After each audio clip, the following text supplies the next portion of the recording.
ចង់ធ្វើការដំឡើងកម្មវិធី Revo Uninstaller នៅលើ PC មែនទេវីដេអូនេះអាចជួយអ្នកបាន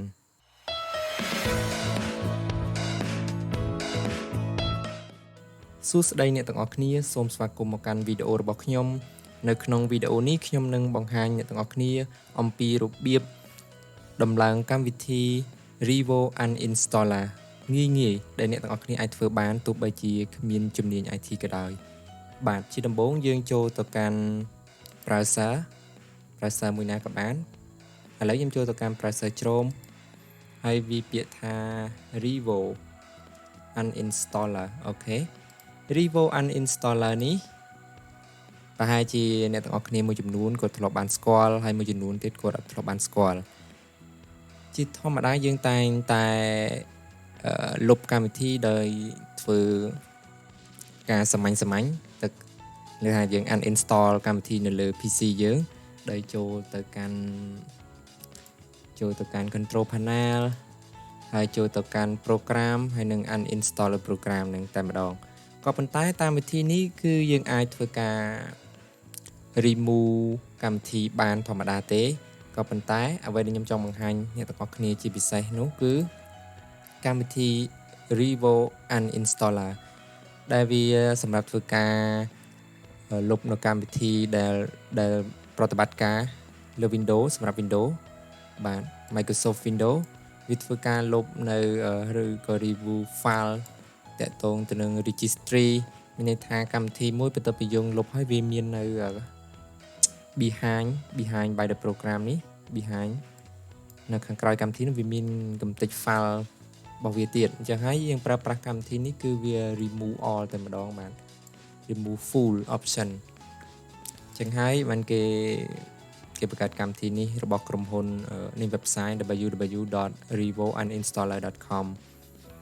ឥឡូវយើងចូលទៅដំឡើងកម្មវិធីនេះទាំងអស់គ្នាបាទយើងចូលមកកាន់ website នេះមកអូខេឥឡូវនេះជាផ្ទាំង30% off បាទនេះfree download ឥឡូវយើងប្រើប្រាស់ license free សិនទៅបើយើងទិញក៏ត្រូវចំណាយលុយគួរសមដែរអញ្ចឹងហើយគឺមានសម្រាប់ mobile ទៀតបាទ Revo Uninstaller សម្រាប់ mobile ទៀតក៏ប៉ុន្តែយើងបដោតទៅលើ computer សិនមកបាទអូខេយើងចុចកន្លែង free download នឹងមកកុំឲ្យខាត់ពេលយូរតទៅពីចុច free download គឺគេមានជម្រើស3ឲ្យយើងបាទគឺ Revo Uninstaller freeware ហើយនឹងPro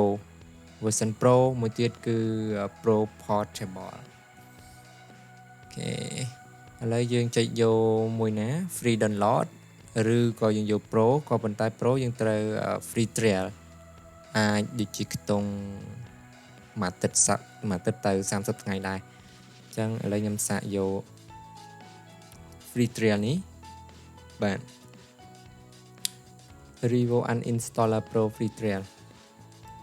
ចុច click មក free trial វានឹងធ្វើការដំឡើង Revo Uninstaller Pro ដែលវាមានសមត្ថភាពច្រើនបាទនេះបើ free គឺមានតែ 3-4 ចំណុចហ្នឹងទេក៏បើកម្រិតមួយទៀតគឺ version Pro គឺមានច្រើនបាទនេះ multi level backup system quick multiple uninstall អូខេមានច្រើនឥឡូវយើងបាន download រួចហើយគឺនៅខាងក្រោមនេះខាងឆ្វេងផ្នែកខាងក្រោមនេះយើងឃើញហើយយើងចុចលើឈ្មោះនឹងមក file នឹងបាន download ចូលមក computer របស់យើងហើយបាទចុចនឹងដើម្បីធ្វើការដំឡើងនិយាយចេះតែតាក់មាត់អូខេចេញផ្ទាំងនេះមកយើងចុច yes ដើម្បីអនុញ្ញាតក្នុងការដំឡើង Revo Uninstaller Pro setup អូខេឥឡូវខ្ញុំសុំមិនចឹងឆ្លាស់ជាងបាទអូខេនេះគឺវា select default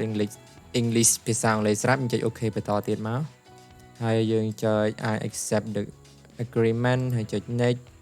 នេះទៀតមកបាទគឺងាយស្រួលទេក្នុងការដំឡើងកម្មវិធីនេះអ្នកនរគ្នាក៏អាចធ្វើបានដែរ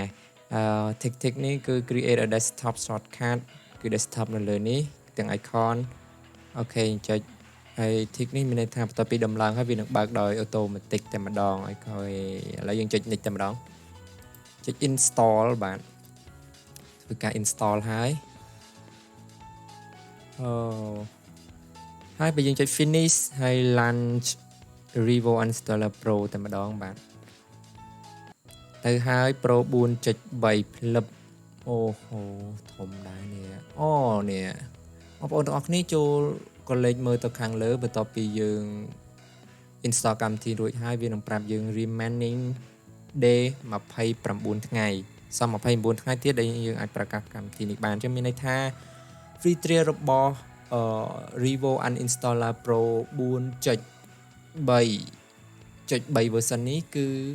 យើងអាចប្រើប្រាស់ដោយឥតគិតថ្លៃក្នុងរយៈពេល30ថ្ងៃបានបាទ30ថ្ងៃគិតទាំងថ្ងៃដំឡើងនេះអូខេគឺបានគួរសមដែរវាភាសាជាងឥឡូវខ្ញុំធ្វើការដំឡើងកម្មវិធីនេះហើយខ្ញុំធ្វើការអូខេនេះគេ thank you យើងបាត់សិនណាខ្ញុំធ្វើការ uninstall កម្មវិធីតាមរយៈ uninstall កម្មវិធីដែលខ្ញុំបានដំឡើងលើ PC នេះតាមរយៈកម្មវិធី Revo Uninstaller ដែលវីដេអូមុនខ្ញុំតែងទៅធ្វើទៅលើ iObit Uninstaller 10ដែលកាលនោះគឺវីដេអូនេះខ្ញុំធ្វើឲ្យក៏អត់បាន upgrade ទៅ version Pro បានអញ្ចឹងខ្ញុំប្រើ free ឥឡូវខ្ញុំជំនួសឲ្យការប្រើប្រាស់ iObit Uninstaller នេះខ្ញុំនឹងប្រើកម្មវិធី Revo Uninstaller ដើម្បី remove កម្មវិធីនឹងកម្មវិធី iObit នឹងចោលវិញបាទជាឧទាហរណ៍បាទឥឡូវខ្ញុំចុចធ្វើការចុចលើកម្មវិធីនេះមកយើងคลิกលើវាមកវានឹងបង្ហាញពីទំហំហើយទំហំ size របស់កម្មវិធីនេះមួយនេះ iObit Uninstaller នេះគឺ70 MB ចុះនេះ70 MB ហើយ version 10ហើយប្រភេទ32 bit ហើយថ្ងៃ install គឺវាប្រាប់ហើយឈ្មោះcompany name វាគឺ iObit តែម្ដងហើយ website គឺគេដាក់ឲ្យរួចជាស្រេចតែម្ដងលើនេះគឺងាយស្រួលបាទចំពោះ Revo Uninstaller នេះបន្ទាប់មកយើងចុចធ្វើការ uninstall បាទយើងចុចខាងលើនេះដើម្បី uninstall កម្មវិធីនេះចោលអូខេឥឡូវចុច uninstall បាទវានឹងសួរយើងបញ្ជាក់ទៀត Are you sure you want to uninstall the select program make a system restore point before make system restore point create a full backup before uninstall អូខេយើងចុច continue មកបាទបាច់ skip backup ក៏បានយើងមិនឲ្យវា backup ទេយើងចូលទៅកាន់ uninstall តែម្ដងបាទ uninstall anyway ណាអូខេរងចាំបន្តិចដើម្បីធ្វើការ uninstall iObit នេះ successfully ចុច OK មកត្រង់ចំណុចនេះយើងចុច moderate នេះយើងយកកណ្ដាលនេះទៅវាមាន3ជម្រើស scan mode វាមាន save moderate និង advanced យើងយកកណ្ដាលនេះមកហើយចុច scan moderate នឹងហើយចុច scan ខ្ញុំបានសម្រេចចិត្តក្នុងការ uninstall iObit iObit នឹងចោលពីព្រោះមានហេតុផលជាច្រើនពីព្រោះវាជាកម្មវិធីរបស់ប្រទេសចិនទី1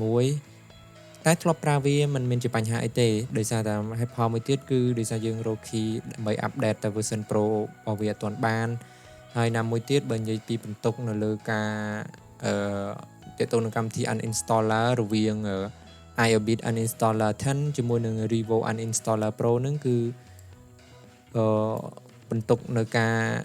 គេដាក់ឲ្យនៅលើអ៊ីនធឺណិតខ្ញុំឆែកលើ website ជាច្រើនគឺ Revo Uninstaller គឺមានបន្ទុកល្អជាងអញ្ចឹងខ្ញុំក៏សម្រេចចិត្តមកធ្វើប្រើប្រាស់ចាជប់មាត់មកប្រើប្រាស់កម្មវិធី Revo Uninstaller នេះវិញជំនួសវិញបាទអូខេនិយាយបន្តទាក់ទងនឹង uninstalling iObit Uninstaller 10 នេះគឺវាបញ្ជាក់ប្រាប់ឈ្មោះវាអត់តបាត់ទេគឺយើងត្រូវរងចាំប្រសេសមួយជាន់ទៀតនេះបាទគឺនេះជាកន្លែងផ្ទុក file ផ្សេងរបស់ iObit Uninstaller 10នៅលើ drive C ដែលតាមធម្មតានៅពេលយើង uninstall តាមរយៈសាមញ្ញហ្នឹង control panel ហ្នឹងគឺវាអត់បានមកចូលលុបនៅ file ខាងក្នុងនេះទេ file ទូចៗរបស់វាហ្នឹងទេណាអញ្ចឹងហើយវានៅជាប់លើ computer របស់យើងអញ្ចឹងវាស្កិចស្កា ហើយវាមានបញ្ហាផ្សេងៗទៀតចឹងហើយបានយើងតម្រូវឲ្យមានកម្មវិធីមួយដែលមានសមត្ថភាពលុបឬក៏ uninstall កម្មវិធីនឹងដោយដាច់ពិតតែម្ដង fully ក៏ដូចជា Revo Uninstaller នឹងគឺវាមានសមត្ថភាពក្នុងការលុបនេះគឺគេដាក់ found leftover registry item នេះវាមានឈ្មោះវាតាក់ទងទៅនឹង iBit នេះច្រើននៅតាម cache file នៅលើ drive C ដែលយើង install ឥឡូវមកដល់វគ្គនេះវាចេញបែបនេះហើយយើងត្រូវធ្វើការ select all មកពេលយើង select all ទៅវា tick ក្នុងនេះទាំងអស់បាទវា tick ទាំងអស់ហើយយើងចុច delete មកដើម្បី delete config file របស់ iBit uninstaller នេះតែម្ដងអូខេចុច delete វាសួរបញ្ជាក់យើង are you sure that you want to delete select item yes បន្ទាប់ពី select អស់ហើយបាទវាមានឈ្មោះអីទៀតនេះវានៅមាន folder ទៀតមួយចំនួនទៀតនេះ drive C program file iBit នេះវាមានឈ្មោះ profile របស់វានៅលើនេះវាមានច្រើនអណែកគឺវាមានច្រើនអូខេយើង select folder នឹងទាំងអស់មកយើង delete ទៀតបាទ delete ទៀតមកแล้วអូអត់ទៅអស់ទេនេះ delete ទៀតមើលbut remain file been delete during the next restart អូខេมัน delete វាទៅជក់នឹង delete page តែកន្លែងនេះវានឹងប្រាប់យើងថាវានឹង delete បន្ទាប់ពី computer របស់យើង restart អូខេយើងអត់ចាំបាច់ខ្វល់ហេតុអ្វីលុបវាមិនទៅទេដោយសារតែវា process វាគឺត្រូវការ restart computer សិនទៅfolder នេះវាត្រូវបានលុបទៅតាមក្រោយអូខេចុចអូខេមកបន្ទាប់មកយើងចុច finish បន្ទាប់ពីចុច finish នៅក្នុងនេះគឺវា load បាត់ទៅហើយបាទ it's gone គឺវា load បាត់ទៅហើយនេះគឺវាមានការជឿជាក់តាក់ទងទៅនឹងការ uninstall ដោយយើងឃើញផ្ទាល់នឹងភ្នែកក្នុងការលុបហើយសម្រាប់ចិត្តក្នុងការលុបខ្លួនឯងបែបនេះមិនដូចជាការ uninstall ដោយប្រើប្រាស់default កម្មវិធី default របស់ Windows 10នៅតាមរយៈ control panel ហើយចូលទៅ uninstall នោះទេគឺយើងក៏ uninstall ទៅវាបាត់ចេញពី computer មែនក៏ប៉ុន្តែវានៅផ្នែកខ្លះយើងមើលមិនឃើញនៅខាងក្រោយ computer របស់យើងអញ្ចឹងហើយពេលយើងដំឡើងកម្មវិធីទៅវាចេះតែទំហំ drive C របស់យើងវាចេះកាន់តែតិចទៅចង្អៀតទៅដោយសារយើងអាចបាន uninstall ឬលុបកម្មវិធីនឹងដោយ fully ទេលក្ខណៈថាដោយលុបដោយបរិបូរណ៍ហ្មត់ចត់ទាំងអស់ហ្នឹងទេអញ្ចឹងណានិយាយងាយស្រួលគឺកម្មវិធី Revo Uninstaller Pro នេះគឺវាមានភាពងាយស្រួលជួយសម្រួលដល់កិច្ចការរបស់យើងនៅលើ computer នឹងបានច្រើនដែលខ្ញុំចង់ចែករំលែកវីដេអូនេះទៅអ្នកទាំងអស់គ្នាដែលគាត់មិនធ្លាប់ទាន់បានដឹងបាទដែលគាត់មិនធ្លាប់ទាន់បានដឹងទាក់ទងនឹងកម្មវិធី uninstall កម្មវិធីដែលលុបកម្មវិធីបានឬក៏ទោះបីជាកម្មវិធីនឹងចំពោះកម្មវិធីខ្លះគឺយើងត្រូវការលុបដោយបង្ខំដែរកម្មវិធីខ្លះលុបតាម control panel អត់បានទេ control panel ចូលទៅ uninstall តាមធម្មតានេះគឺលុបអត់បានទេអញ្ចឹងហើយយើងចំពោះកម្មវិធីនេះគឺយើងអាចនេះកន្លែងនេះគឺដាក់ force uninstall បង្ខំការលុបឲ្យវាលុបចេញពីកុំព្យូទ័រយើងតែម្ដងហើយចំពោះកម្មវិធីនេះគឺយើងអាចប្រើបាន30ថ្ងៃដូចបាននិយាយពីខាងដើមវីដេអូនឹងអញ្ចឹងហើយយើងមិនចំណាយលុយទេក៏យើងប្រើបាន30ថ្ងៃដែរចំពោះkey ដើម្បីយើងអាចប្រើ version Pro នេះបានទៀតបន្ទាប់ពី30ថ្ងៃបើពីកម្មវិធីប្រើលេងបាន version Pro ខ្ញុំនឹងព្យាយាមរកវិធីដើម្បីយើង register version នឹងបានចំពោះតម្លៃទិញវាខ្ទង់នេះតម្លៃទិញយើងអាចទិញបានគឺ$18 ទេបាទដូចជាទិញដាច់តែម្ដងបងប្អូនដូចជាអត់មានគេដាក់បងជាខែទេបាទអត់មានបងជាខែទេចឹងហើយបើសិនជាបងប្អូនទាំងអស់គ្នាដែលគាត់មានលទ្ធភាពបាទនិយាយទៅគាត់មានលទ្ធភាពមានប្រាក់ក្នុងការចំណាយទិញយល់ល្អគួរតែទិញមែនព្រោះវាសុវត្ថិភាពរបស់កុំព្យូទ័ររបស់យើងផងយើងមិនបាច់ប្រើ crack ប្រើអីចឹងវាអត់ល្អចំពោះកុំព្យូទ័រហើយណាមួយគេផលិតកម្មវិធីនឹងមកឲ្យយើងងាយស្រួលក្នុងការប្រើប្រាស់អញ្ចឹងហើយយើងចំណាយ តែម្ដងទេនេះដូចជាចំណាយតែម្ដងទេបាទអត់ឃើញមានលក្ខខណ្ឌបងជាខែអីទេឬក៏ជាឆ្នាំទេ17ថា$18ចុះបើគាត់មានលទ្ធភាពគាត់អាចទិញសេវាកម្មនឹងបានទិញRevo Uninstaller software នឹងបានដើម្បីប្រើប្រាស់លើ computer បានក៏ប៉ុន្តែបើបងប្អូនមួយចំនួនគាត់មិនទាន់មានលុយដូចខ្ញុំដែរអញ្ចឹងយើងអាចប្រើប្រាស់ trial version នឹងបានយើងអាច test បានបាទគឺបាន30ថ្ងៃដែរបាទបើពីហួសពី30ថ្ងៃទៅមានបញ្ហាមិនបាទយើងប្រើ freeware នេះវិញមកនេះយើងចុះមក Revo Uninstaller freeware នេះវិញមកគឺយើងអាចប្រើ free license បានផងដែរក៏ថាវាអត់មាន feature ដូច version Pro តែប៉ុណ្ណឹងក៏វាអាចនៅប្រើបានក្នុងការលុបកម្មវិធីបានផងដែរបាទវីដេអូនេះរៀងវែងបន្តិចហើយអរគុណច្រើនសម្រាប់ការទស្សនារបស់បងប្អូនទាំងអស់គ្នាសង្ឃឹមថាបងប្អូនដែលបានទស្សនាវីដេអូនេះគាត់នឹងមានចំណេះដឹងបន្ថែមទាក់ទងទៅនឹង software របស់ computer គាត់អាចធ្វើការដំឡើងខ្លួនឯងដោយឥតគិតថ្លៃក៏ណាយើងមានអ៊ីនធឺណិតនៅផ្ទះឬក៏តាមទូកាហ្វេបងប្អូនទាំងអស់គ្នាក៏អាចធ្វើការ install កម្មវិធីនេះបានដោយខ្លួនឯងមិនបាច់ប្រើប្រាស់ IT ឬក៏ទៅហាង shop ដើម្បីអស់លុយក្នុងការដំឡើងកម្មវិធីនឹងទេបាទបើសិនជាអ្នកទាំងអស់គ្នាគិតថាវីដេអូនេះមានប្រយោជន៍សូមកុំភ្លេចជួយ like ហើយនិងជួយ subscribe ដើម្បីបានវីដេអូថ្មីៗលឿនពី channel របស់ខ្ញុំបាទអរគុណច្រើនយើងនឹងជួបគ្នានៅវីដេអូបន្តទៀតបាទសូមជម្រាបលា